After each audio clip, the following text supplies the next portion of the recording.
बिस्मिल्लाहिर्रहमानिर्रहीम। अस्सलाम वालेकुम। मेरे साथ मेजर रिटायर्ड आदिल राजा साहब लंदन से मौजूद हैं।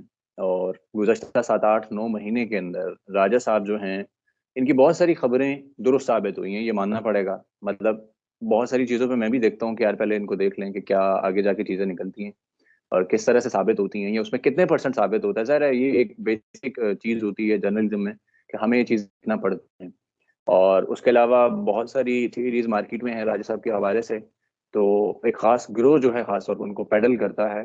और पीटीआई के अंदर भी बहुत सारे लोग हैं जो कि बहुत सारी थीरीज जो हैं उनको प्रमोट भी करते हैं राय साहब के बारे में। तो इन सारी चीज़ों के ऊपर मैं बात करूंगा आदिल राजा साहब से।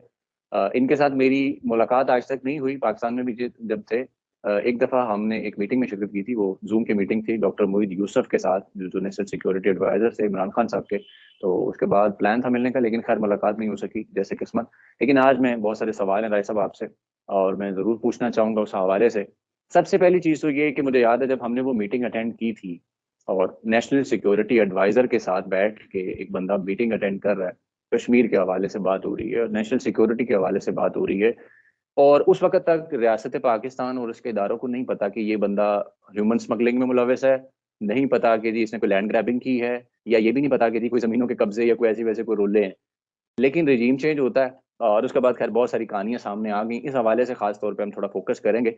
लेकिन मेरा जो सवाल जाती तौर पे आपसे ये है राय साहब, रिजीम चेंज जब हुआ, मुझे याद है आपकी ट्वीट्स, आप लिखते थे परेशान होने की कोई जरूरत नहीं, सब ठीक हो जाएगा, इदारा बहुत अच्छा कर, सब अच्छा कर रहे हैं। ज़ाहिर है, आप इदारे से हैं और मैंने एक चीज़ पर्सनली ऑब्जर्व की है लोगों के अंदर, आप जैसे जितने भी रिटायर्ड हजरात हैं, कि इदारे से आप रिटायर्ड हो जाते हैं लेकिन आपके अंदर से इदारा नहीं निकलता, बल्कि मैं तो यहाँ तक कह सकता हूँ कि शायद कार्टल कल्चर की तरह आप लोग बिहेव करते रहते हैं। उसके बाद बहुत कम लोगों के, बहुत थोड़े लोग होते हैं जो इससे निकल आते हैं। अच्छा, आपने हमें बताया कि जी सब ठीक हो रहा है, टेंशन नहीं लें। लोग देखते थे जी राजा साहब कह रहे हैं तो हो सकता है चीजें ठीक हो जाएं, लेकिन आहिस्ता आहिस्ता हालात इस कदर हो गए कि राजा साहब को खुद पाकिस्तान छोड़ना पड़ा। ये एकदम से ऐसा क्या हुआ था? मतलब मुहिब्बे वतन आदिल राजा साहब, आईएसपीआर के साथ आपके ताल्लुकात, मुझे याद है मैंने कुछ काम आपसे आईएसपीआर के हवाले से मेरे थे, कोई कॉपीराइट के हवाले थे, कुछ इस तरह की चीजें तो आपने वो करवा के दी थी और मेरा रब्ता करवाया था। तो एकदम से उसी आईएसपीआर के लिए, उसी इदारे के लिए मेजर रिटायर्ड आदिल राजा दुश्मन कैसे हो गए, गद्दार कैसे हो गए?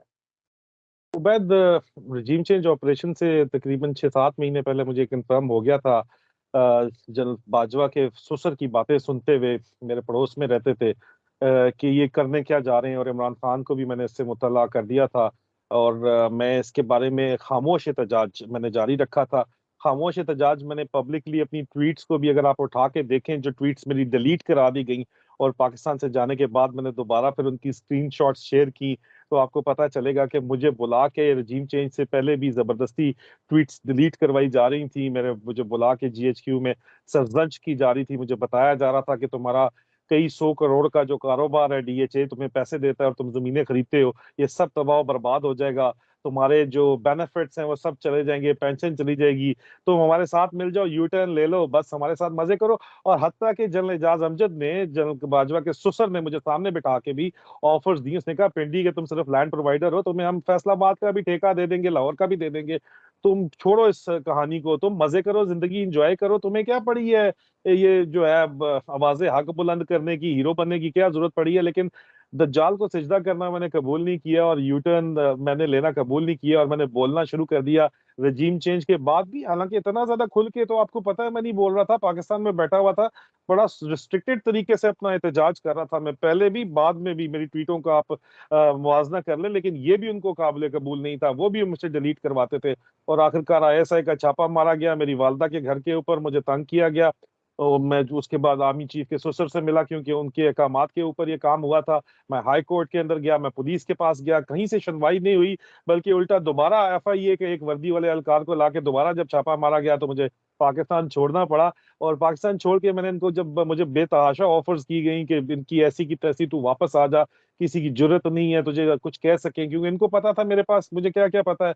लेकिन जब मैंने हकीकतें खोलना शुरू की, जो आप कहती हैं कि खबरें सच्ची हुई हैं, और मेरे साथ मैं अकेला नहीं था, मेरे हम ख्याल लोग इस वक्त पाकिस्तान फौज के अंदर, आईएसआई के अंदर हर रैंक के ऊपर सर्व कर रहे हैं। हम लोग इकट्ठे, हमारा ख्याल था कि ये गलत हो रहा है।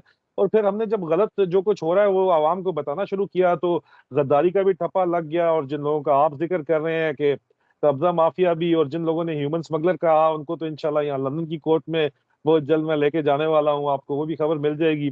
क्योंकि यहाँ पे ऑपरेट भी करता है जियो न्यूज। तो उसके अलावा बाकी जो लोग प्रोपेगेंडा चलाया गया वो तो आपको पता है कि किसके ऊपर नहीं चलाया जाता प्रोपेगेंडा, जो भी इनको आईना दिखाता है वो। लेकिन अहम चीज देखने की ये है कि वो प्रोपेगेंडा कर कौन रहा है वो। और मैं, अगर मुझे आप लैंड ग्रैबर कह रहे हो तो मैं किसके लिए काम कर रहा था? इसका मतलब है डीएचए लैंड ग्रैबर है, डीएचए धोखा करता है। अब फिर लोग पूछते हैं पैसे कहाँ से है, मुझे डीएचए दे रहा है। आपने मेरे बैंक अकाउंट्स की डिटेल यूट्यूबर्स को दे के मेरे खिलाफ वीलॉग्स बनवा दिए, लेकिन आपने ये नहीं बताया कि अकाउंट में अगर अरबों रुपए की ट्रांजेक्शन है, 2300 करोड़ की ट्रांजेक्शन है, तो वो पैसे आ कहाँ से रहे हैं, ये नहीं आपने बताया। इकट्ठे इकट्ठे 35-35 करोड़, 45 करोड़, 50 करोड़ की पेमेंट्स कोई छोटी मोटी पेमेंट्स नहीं होती, वो आ कहाँ से रही है? एक ही चेक में पेमेंट आ रही है। आप बताओ तो सही कि डीएचए के अकाउंट से, डीएचए इस्लामाबाद रावलपिंडी के अकाउंट से इनके अकाउंट में ट्रांसफर हुई है, उसका कभी किसी ने जिक्र नहीं किया। तो उबैद, जब और मुझे आज दिन तक इन्होंने जो मुझे धमकियां दी थी वो बिल्कुल, मैं अपना 1500 करोड़ रुपए का कारोबार गर्क करके तबाह बर्बाद करके यहाँ पे बैठा हूँ, अपनी कई करोड़ के बेनिफिट्स तबाह बर्बाद करके, पेंशन बंद करा के आज दिन तक बंद है, हलाल की कमाई मेरी मैं तबाह बर्बाद करके यहाँ पे बैठा हूँ। लेकिन एक दिन भी मुझे अफसोस नहीं हुआ, नींद मुझे सुकून की आती है। क्यों? क्योंकि जो मेरे नसीब में है, मेरे अल्लाह ने मुझे देना ही देना है, ये मेरा ईमान है, और मैं सुकून की नींद सोता हूँ। इसी बात है।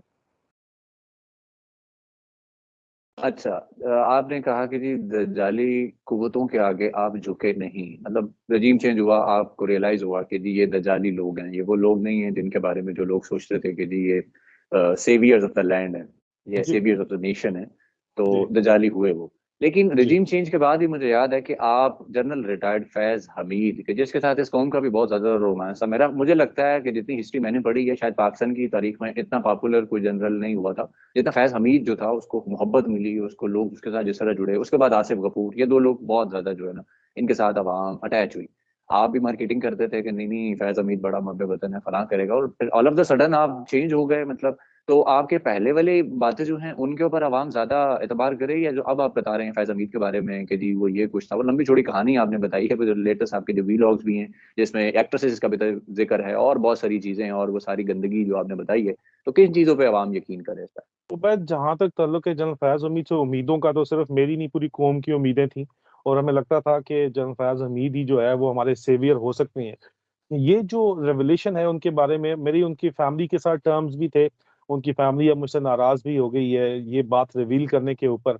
लेकिन मुझे भी उतना ही बड़ा झटका लगा, मेरा भी रोमांस उसी तरह का टूटा जिस तरह पाकिस्तानी कौम का टूटा, जब मुझे पता चला कि अंदर खाते तो ये दोनों आपस में मिले हुए थे। फिर मैंने जब कंफर्मेशन की, मुख्तलिफ लोगों से पूछा, तो फिर मुझे पता चला कि यार बात तो ये ठीक है, अंदर ये कॉम्प्रोमाइजेस जो हैं ये हुए हुए थे। और ये झगड़ा ही तब शुरू हुआ जब जनरल फयाज को आर्मी चीफ नहीं लगाया गया, तो फिर वहां से झगड़ा शुरू हुआ। जब जनरल बाजवा को उनको पता चला कि वो एक्सटेंशन लेना चाहते हैं, तो वहां से इनका झगड़ा शुरू हुआ है। उससे पहले तक बिल्कुल इमरान खान को भी ये मिलके मैनिपुलेट कर रहे थे और सारा काम मिलके कर रहे थे। तो सिर्फ मैं तो नहीं था, सिर्फ मेरा तो ये ख्याल नहीं था। अगर मैं सिर्फ, अगर कोई उनके बारे में ये बातें कर रहा था, तो पूरी कौम यही बातें कर रही थी ना, आज दिन तक भी यही बातें कर रहे हैं। तो लेकिन ये जब पता चली मुझे बात, और पता चलने के बाद मैंने जब उसको कंफर्म किया, कुछ डॉक्टर्स ने मुझे बताया। मुझे तो जब हामिद मीर साहब आके बोले थे तो मुझे तो कहा गया था, मैं आपने आईएसपीआर से अगर मैंने काम कराए हैं आपके, तो जाहिर बात है मेरे पास एक्सेस था, हाईएस्ट लेवल का डीजी आईएसपीआर का डायरेक्ट एक्सेस था, डीजीसी का मेरा डायरेक्ट एक्सेस था जनरल इरफान के साथ। मैं उन लोगों के साथ मिलकर काम कर रहा था। फिफ्थ जनरेशन वॉरफेयर में पीटीवी के ऊपर मैं बैठता था, एक्सप्रेस ट्रिब्यून में, द नेशन में, पाकिस्तान के मेन स्ट्रीम मीडिया पे मैं लिखता था। मेरे वीलॉग्स आपके सामने मौजूद हैं, लेकिन मेरा फोकस फिफ्थ जनरेशन वॉरफेयर है, फोकस मेरा जो है वो पाकिस्तान का दुश्मन है, फोकस मेरा हिंदुस्तान था। लेकिन मेरे एक्सेस तो थी ना, तो मुझे पता तो था ना कि ये मेरा मेरा उनके साथ ताल्लुक वास्ता तो था। और हर कोई यही बिलीव करता था कि जनरल फयाज हमीद जो है वो हमारे सेवियर है, क्योंकि उस वक्त तो डीजी आईएसआई भी थे, और मैं लगता था कि यार ये बड़ा तगड़ा बंदा है, ये काम कर लेगा।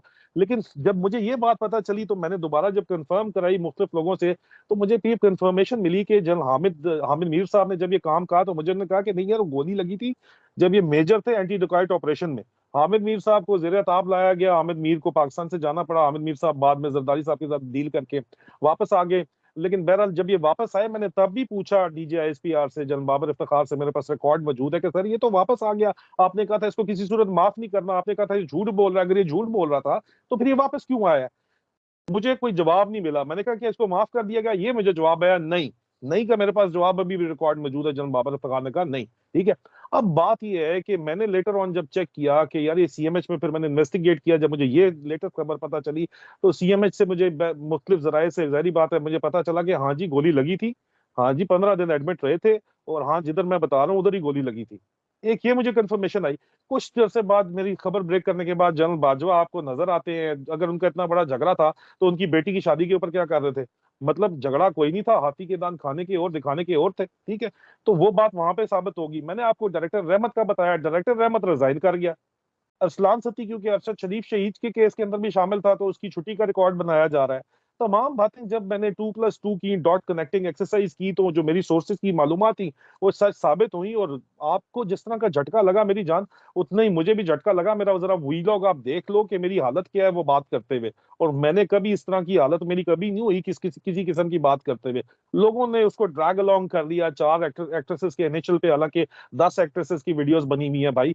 तो मैंने सिर्फ 4 एक्ट्रेसेस का वहां पे, मुझे शायद इनिशियल्स जो हैं उससे हजारों नाम बताए, मॉडल्स या एक्ट्रेसेस अगर आप निकालें तो। उन 4 को टारगेट किया गया क्योंकि उनसे फिर उनको मैनेज किया गया, उनसे उस मामले के ऊपर जो है फोकस किया गया, ताकि असल बात से, असल मुद्दे से पूरी की पूरी दुनिया की तवज्जो जो है वो हटा दी जाए, और असल बात के ऊपर लोग बात ही ना करें कि जनरल बाजवा और जनरल फयाज हमीद ने मिलके इमरान खान को और कौम को धोखा दिया। जो कि बात अभी सच साबित होती नजर आती है। अगर सच ना होती तो डायरेक्टर रहमत रिजाइन ना देता भाई, और ये इन शादियों में जाके इकट्ठे जो है वो बैठे हुए ना होते, इकट्ठे क्या के ना मावे होते। जाहिर बात है पूरी कौम को धोखा मिला तो भाई मैं भी कौम का हिस्सा हूं। अगर मुझे धोखा हो गया तो मैं तो एक मेजर रिटायर्ड था ना यार, मेरी एक्सेस उस लेवल की तो नहीं थी। मेरी जरूर थी एक्सेस, लेकिन मेरा particular area of operation 5th generation warfare का था। मेरा ये इंटरनल विंग और के क्लैंडस्टाइन ऑपरेशन से तो मेरा कोई ताल्लुक नहीं था ना यार।